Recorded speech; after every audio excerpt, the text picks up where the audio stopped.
The other area of almost no regulation is how these agents are being marketed. Just sit back. Where do you see most of this stuff? You see it from someone on TikTok or Instagram or Facebook. Social media is now a huge tool that a lot of these companies are using to get word of their products out there. You have content being published and disseminated by individuals who have no idea what they're talking about. They don't have the scientific background.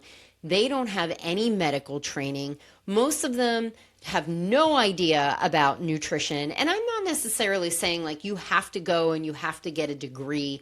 These are like celebrities and people who are getting paid from different companies to just say these things about the different products. They literally have no idea what they are talking about, and they are endorsing these products on social media.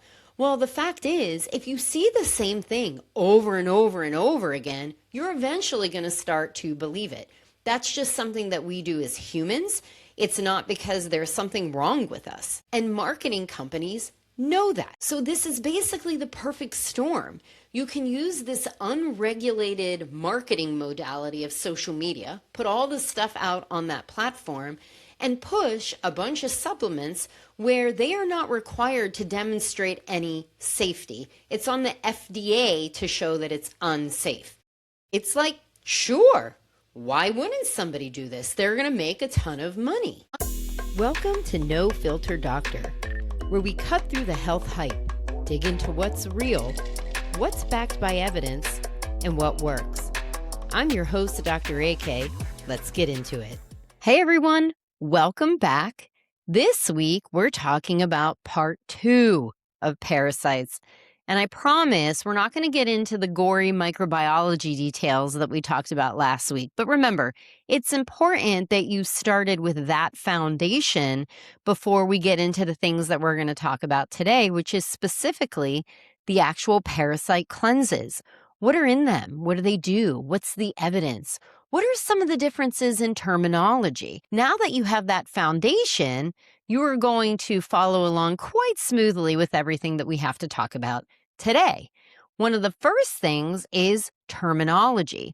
So last week we mentioned things like plasmodium, giardia. When we are talking about parasites in the wellness arena, those are not the words that are used. You'll hear things like microparasites or just parasites. You'll hear gut parasites. Sometimes people will use things like liver worms, rope worms, heartworms, intestinal worms. A lot of worms. The problem with that language is it's not specific, right? Remember last week, we talked about some of the different intestinal parasites that occur. Could be a helminth, which is traditionally what's thought of as a worm, but it could also be protozoan. These are two different kinds of parasites with different life cycles, and their treatments are entirely different. So when somebody uses the term intestinal parasites, what are they talking about exactly? Rope worms, which is a term that's used a lot, is not actually a worm. It's a mucus cast. So what happens is you take some kind of substance. Anybody who's done a colonoscopy knows exactly what I'm talking about. That substance then triggers you to empty out all of your bowels.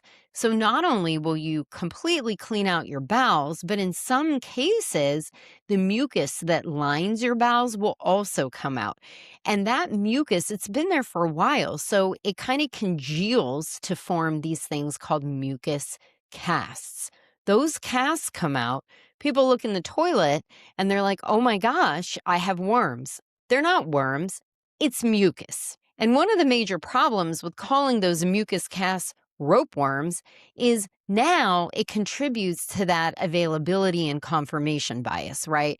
You were worried you had parasites, you bought some kind of cleanse, you completely evacuated your bowels, and then you see these mucus casts. But somebody referred to them as rope worms, and now you're like, look, it worked. I had parasites, I had rope worms. Nope.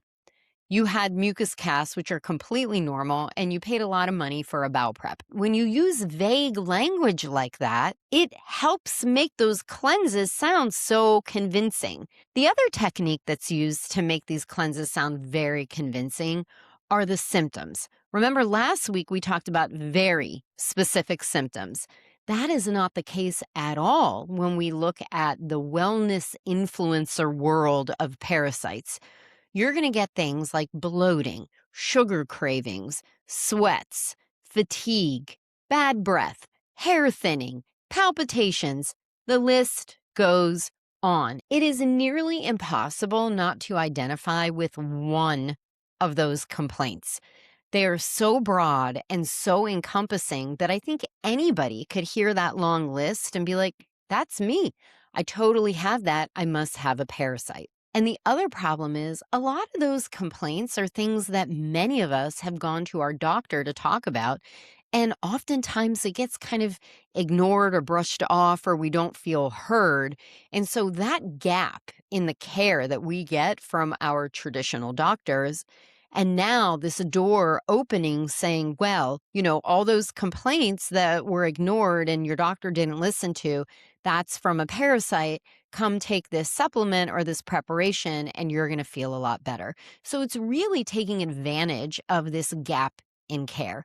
The fact is, a lot of those kind of vague and generalizable complaints occur because of a myriad of different reasons.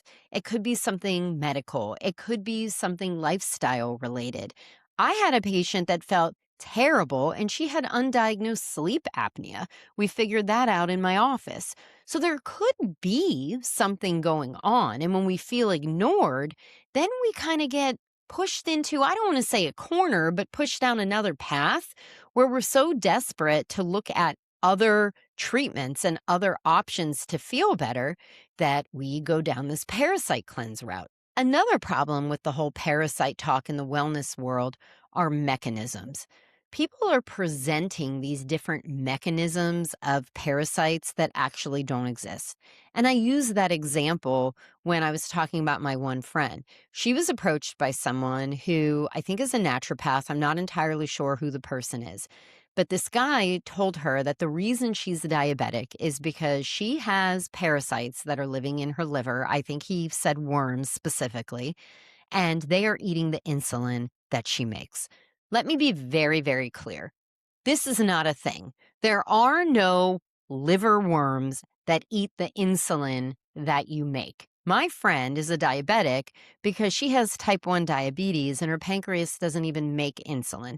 That's why she's a diabetic. There are no hidden liver parasites. Liver parasites can very easily be found on imaging, oftentimes an ultrasound, where you can actually see them. In the case of liver flukes, with Entamoeba histolytica, you see these big cysts or abscess. So there is no secret liver parasite that's out there.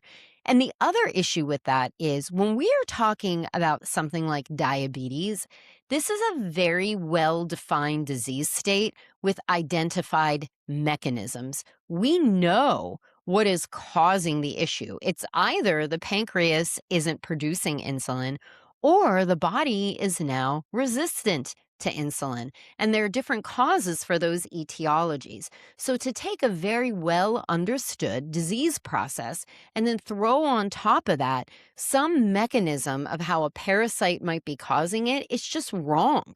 I think a parasite is doing it for an explanation of diabetes or hypothyroid or some of those other symptoms is not a theory. It's a fear-based tactic designed to exploit people and their concerns. And so the wellness industry is taking advantage of that and getting them to pay for something for a mechanism that doesn't even exist in the first place. So let's say you have one of these symptoms, you saw something online and you bought whatever that cleanse was, whatever's in it. Does it even work? What is it exactly that's in it? What gets interesting is there is some evidence for some plant-based remedies when it comes to parasites. Now, most of the data is in animal studies. Let me give you the background where this came from. Like we talked about last week, A lot of the places where parasites are endemic, things like Latin America, Sub Saharan Africa, Southeast Asia, those are typically areas with a lower socioeconomic status, with limited access to pharmaceutical medications and limited access to healthcare. And so there have been some studies that are done to see, well, are there certain plant compounds that can be used that will provide some kind of anti-parasitic effect that we can use in these populations since they have such limited access? And the answer is, yeah, there is some things that are out there. Wormwood, clove, and black walnut hull are very common ingredients in some of these parasite cleanses. Now, there is some evidence of anti-parasitic activity with wormwood. If any of you want to kick it back to the old days, wormwood is what they used to use when they would make absinthe. Some animal studies have demonstrated anti-parasitic activity when it comes to wormwood.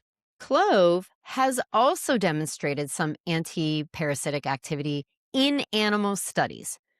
Black walnut hull, however, has not. It has no anti-parasitic activity. In fact, it's demonstrated toxicity in dogs and a couple other animals. Some other compounds with anti-parasitic activity are pumpkin seed, papaya seed, oregano, berberine, and garlic.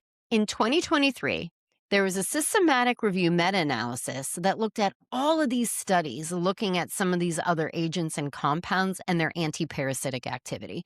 The point of the study was to see, hey, is there evidence that these work? Also, who are these studies being done in? And in that paper, they found 3 randomized control trials that were done in humans. 3.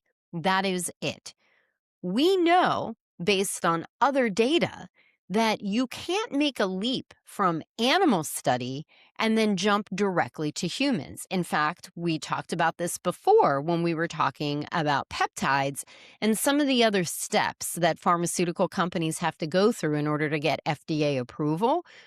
Almost 80% of the time, things that seem to work in an animal amounted to nothing when we are talking about a human clinical model.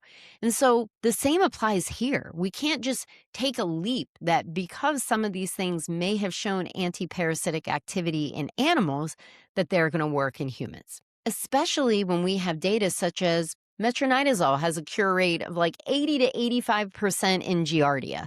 Ivermectin has well-documented efficacy against strongyloides. We have decades of data about praziquantel use in tapeworms for humans.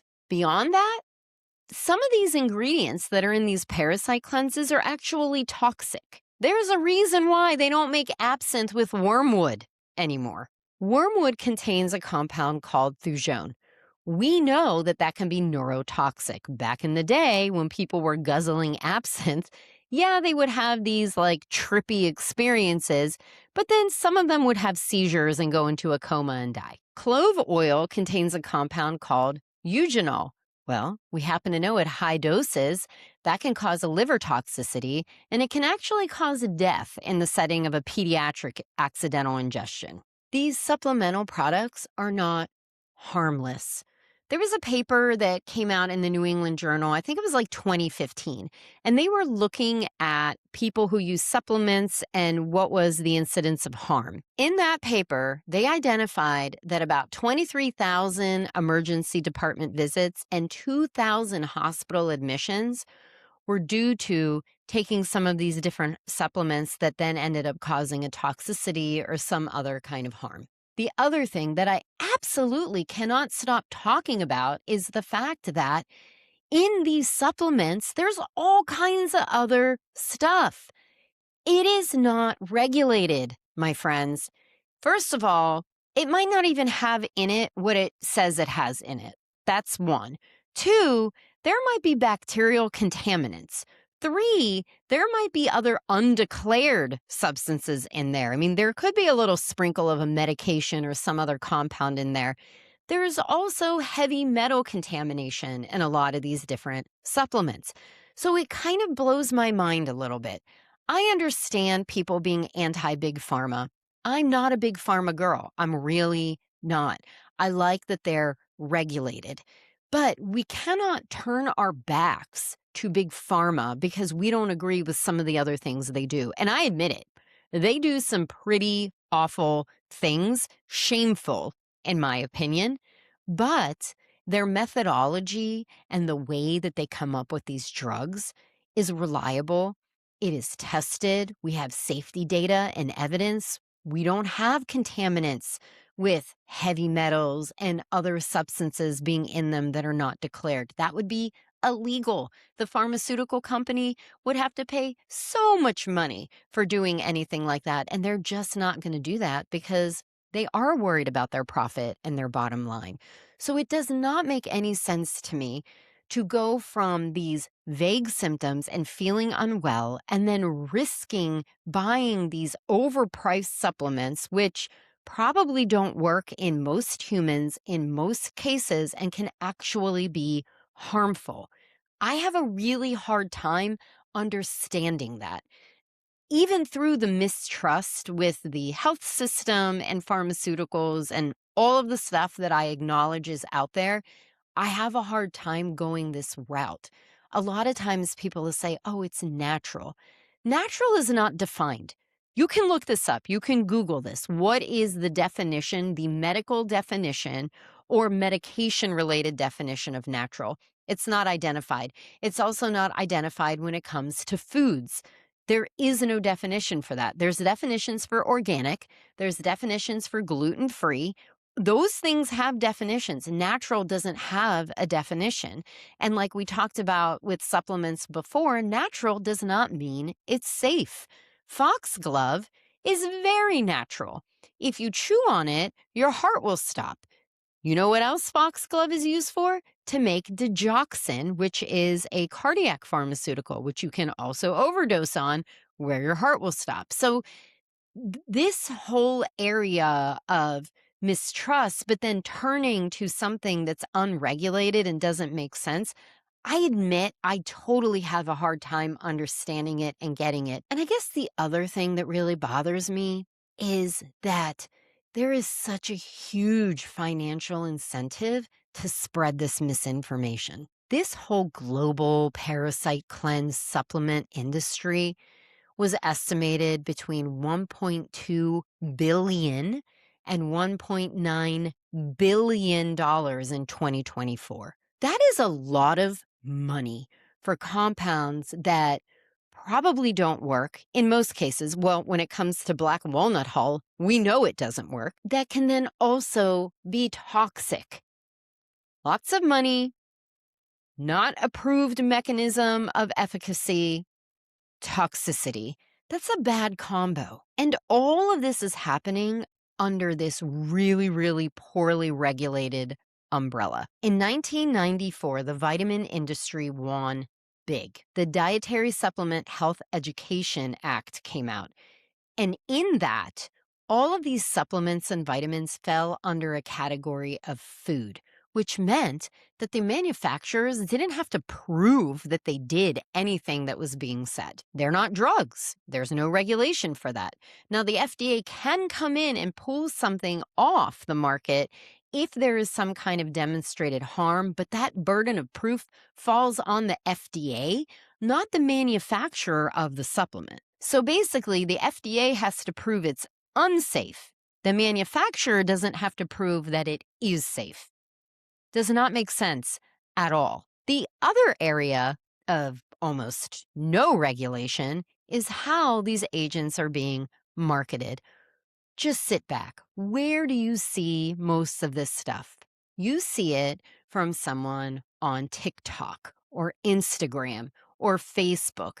Social media is now a huge tool that a lot of these companies are using to get word of their products out there. You have content being published and disseminated by individuals who have no idea what they're talking about. They don't have the scientific background. They don't have any medical training. Most of them have no idea about nutrition. And I'm not necessarily saying like you have to go and you have to get a degree.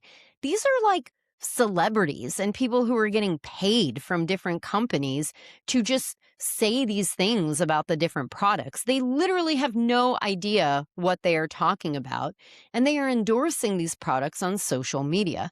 Well, the fact is, if you see the same thing over and over and over again, you're eventually going to start to believe it. That's just something that we do as humans.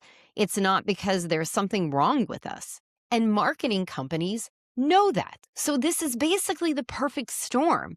You can use this unregulated marketing modality of social media, put all the stuff out on that platform, and push a bunch of supplements where they are not required to demonstrate any safety. It's on the FDA to show that it's unsafe. It's like, sure, why wouldn't somebody do this? They're going to make a ton of money. I don't like people being taken advantage of. It just bothers me a lot. I have a really strong justice gene, and to be quite honest, sometimes it gets me in trouble in real time. Like I'll see something happening, have a strong response, and I look like a maniac because I'm trying to address this injustice. But I feel like all of this stuff that we're seeing, all of this supplemental wellness influencer parasite cleanse nonsense is that it's taking advantage of people's vulnerabilities. And this isn't the only topic that does it. There are plenty of other things that are out there that do. So I want to arm you with a few tools on how to appraise these things when you are faced with them, because the fact is you're just going to be. They're coming from every direction. You are the primary target. People want your money. So what do you need to know as you are faced with all of these different types of things that are being shown to us on social media? The first thing, is there a defined disease? Does the product involve a specific named condition with a known mechanism, with known biology, and with known biomarkers? Or is it something really vague and non-specific that almost anybody can identify with? If it's something vague and non-specific that almost anyone can be like, oh, that sounds like me, that's a red flag. Next, is there a validated diagnostic test? Can whatever this condition is be confirmed by a validated test that has a known sensitivity and specificity that is medically available? Or is the only way to know if you have the condition through whatever their company's trademark test is that's only available through them? If it's the latter, that is another red flag. The last question to ask is, whatever this treatment is that they are pushing, is it supported by clinical evidence? Are there randomized controlled trials in humans? Is it from cell cultures? Is it all in vitro? Is it just from animal studies? If the only data is in vitro or from animal studies, that is another red flag. If the answer to every single one of those questions points to the red flag, don't buy it. It's not a thing. I promise you the evidence doesn't exist to support it, and it may even be unsafe. You have no idea because the manufacturer doesn't have to prove safety. When it comes to these parasite cleanses, if you are living in the United States, the fact is your chances of having any parasite are so low. And if you do have vague symptoms, they're not from a parasite, and a parasite cleanse is not going to do anything.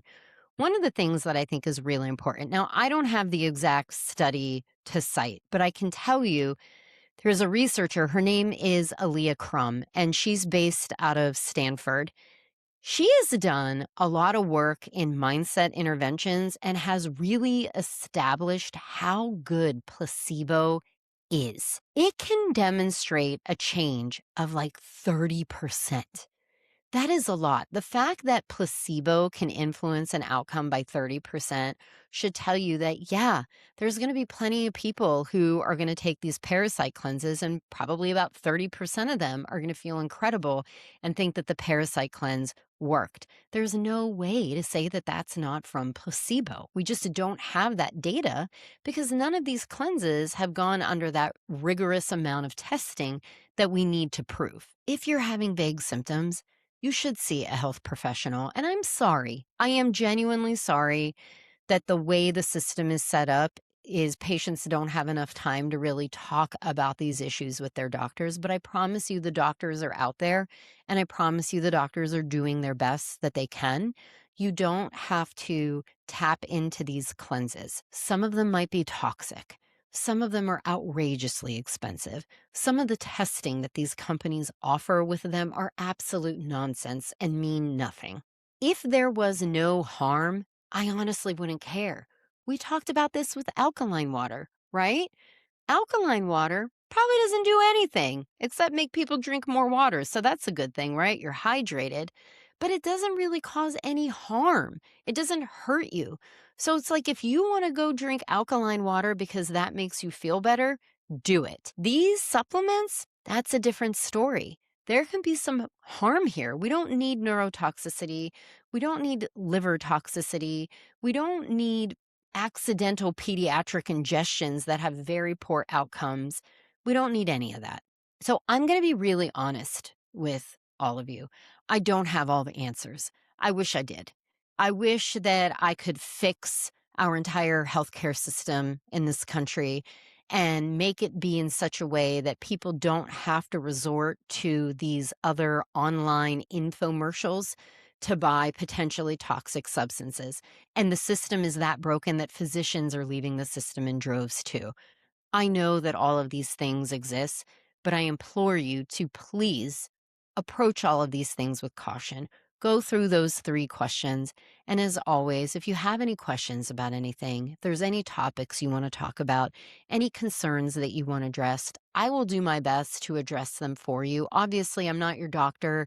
I can't advise you personally, but I can use these platforms, right? I can use my blog and I can use my podcast to look at the evidence of some of these different topics and at least provide you with that so that when you are engaging with your doctor or some of these other medically related situations, at least you have some background knowledge. And with that, I will talk to you all next week. Thank you so much for joining me on this week's No Filter Doctor. If you enjoyed the content, you can follow me on social media. I'm on Instagram, Facebook, and YouTube. You can also go to www.thewholehumanhealthandwellbeing.com and sign up for the weekly newsletter where you will get a link to the blog, that week's podcast, and a health tip of the week sent directly to you.